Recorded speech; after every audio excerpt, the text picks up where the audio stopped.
La primera noche, un golpe seco retumbó dentro de la casa Bell, como si la madera hubiera respondido desde adentro. No hubo viento, ni animales, ni pasos afuera.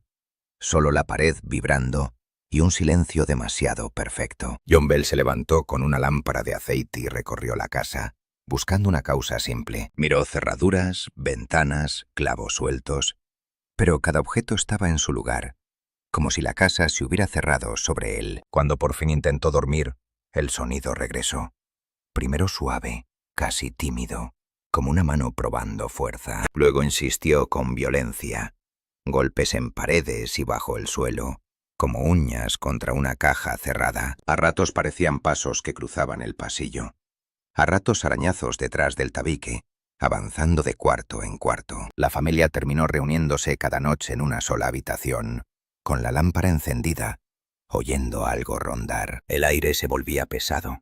La llama temblaba, y en cada pausa el miedo crecía, porque nadie podía señalar un culpable. En el Valle del Río Red, a inicios del siglo XIX, la fe era una estructura cotidiana, tan firme como la tierra y la cosecha. Por eso, cuando los perros se negaron a entrar y gruñeron al vacío, el miedo tomó una forma antigua, heredada, casi inevitable. Los caballos relinchaban hacia la nada. Las gallinas callaban, y en el patio, hasta los insectos se detenían. La casa quedó marcada por una frontera invisible. Alguien cruzó un límite y no pensaba volver atrás. Entonces llegaron los susurros. Sílabas sueltas, un aliento sin boca, moviéndose por la habitación. Con los días, los susurros se volvieron frases. Una voz clara, burlona, imposible de ubicar. Decía nombres y secretos como si hubiera vivido allí, detrás de cada pared. Y lo peor, respondía. Cada pregunta recibía una réplica inmediata, fría y precisa. Los vecinos llegaron por curiosidad y salieron pálidos, jurando que el frío les rozó la nuca. Con más testigos, la presencia se volvía segura. La lámpara parpadeaba, las tablas crujían solas, y la casa parecía reírse. No atacaba al azar. Elegía a quién humillar, a quién asustar, a quién separar del resto. Como si conociera las grietas de la familia. Betsy Bell sintió el primer contacto. Dedos invisibles en su cabello. Un tirón lento que la hizo gemir. Luego vino el empujón. Chocó contra la pared. El golpe sonó real. Todos se quedaron sin aire. Nadie pudo intervenir. Vieron el movimiento sin causa y comprendieron que la casa ya no obedecía a los vivos. Esa noche Betsy gritó, y la oscuridad respondió con un último golpe. Silencio. Al amanecer Betsy amaneció con moretones y arañazos finos, como letras escritas por uñas indisibles. Esa misma noche volvió. Tirones de cabello, golpes secos, empujones que la estrellaban contra la pared. La familia miraba sin poder tocar nada. Solo oían pasos medidos, avanzando por el pasillo, satisfechos. Cuando intentaban vigilarla, la entidad atacaba en el segundo exacto de distracción, como si contara parpadeos. La noticia corrió por el valle, y los vecinos empezaron a llegar, primero por curiosidad, luego por miedo. La sala se llenaba de rostros tensos. Nadie hablaba fuerte, porque hasta un suspiro parecía un desafío. Con cada testigo entraba un frío súbito. El aliento se veía en la luz del aceite. La lámpara parpadeaba sin viento y las tablas crujían solas. Muchos sintieron dedos helados en la nuca. Entonces la voz habló clara. Insultó, se burló, imitó tonos y prometió castigos con paciencia. No trataba a todos igual. A unos los ignoraba, a otros los humillaba, eligiendo dónde dolía más. A Betsy la buscaba siempre.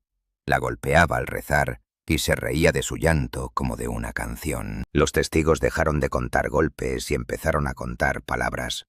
La presencia respondía y discutía. Una noche, ante varios presentes, dijo su nombre. Kate. Lo pronunció despacio, como una firma. Afirmó haber vivido allí antes que los Bell.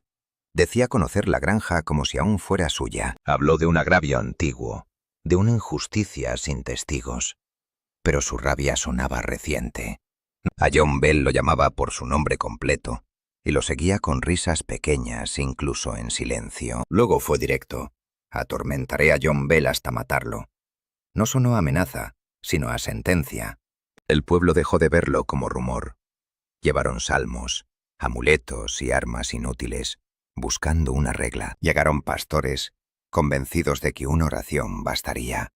Entraban erguidos y salían pálidos. Cada versículo recibía carcajadas.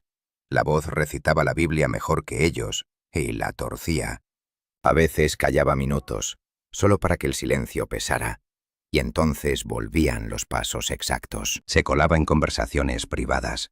Repetía secretos del día y describía objetos escondidos sin verlos. Los golpes ya no eran solo ruido. Dejaban marcas en la madera y en la carne, imposibles de negar. Con las semanas John empezó a fallar. Pecho cerrado, paso pesado, fatiga que lo doblaba sin causa. Su voz se quebró primero. Luego apenas podía hablar, mientras Kate hablaba sobre él en tercera persona. Y cada noche terminaba con burla y un golpe final. Un silencio que no aliviaba, prometía. Con los meses el cuerpo de John Bell se fue apagando. Tos seca, temblor en las manos, cansancio que no cedía. A ratos perdía la voz por completo.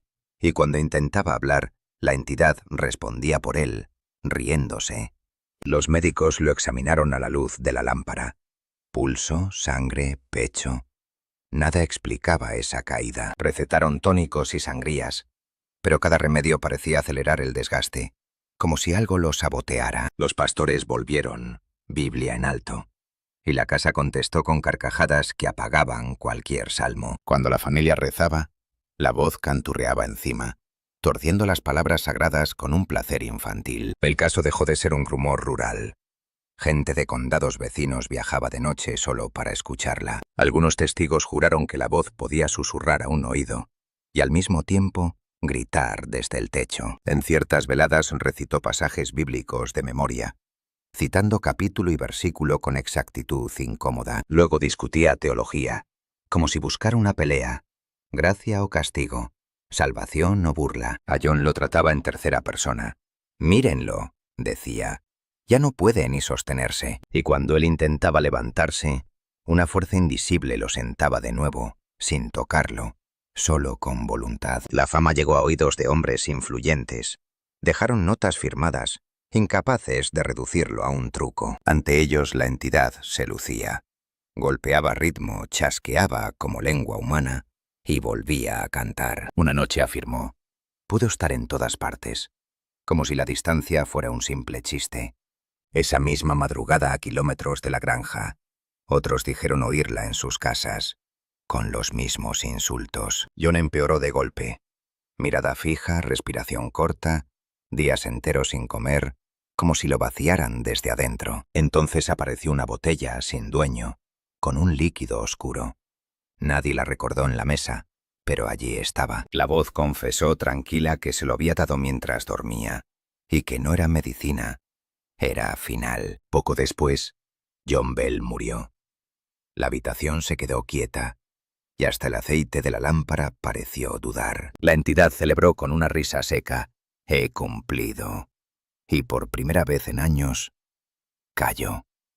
Durante un tiempo el silencio fue casi ofensivo. La casa seguía en pie, pero ya no respondía. Años después, algunos aseguraron oír golpes breves, una sola palabra en la oscuridad, como un recordatorio. La explicación racional nunca cerró el expediente. Y la pregunta sigue: si no fue real, ¿por qué dejó rastros?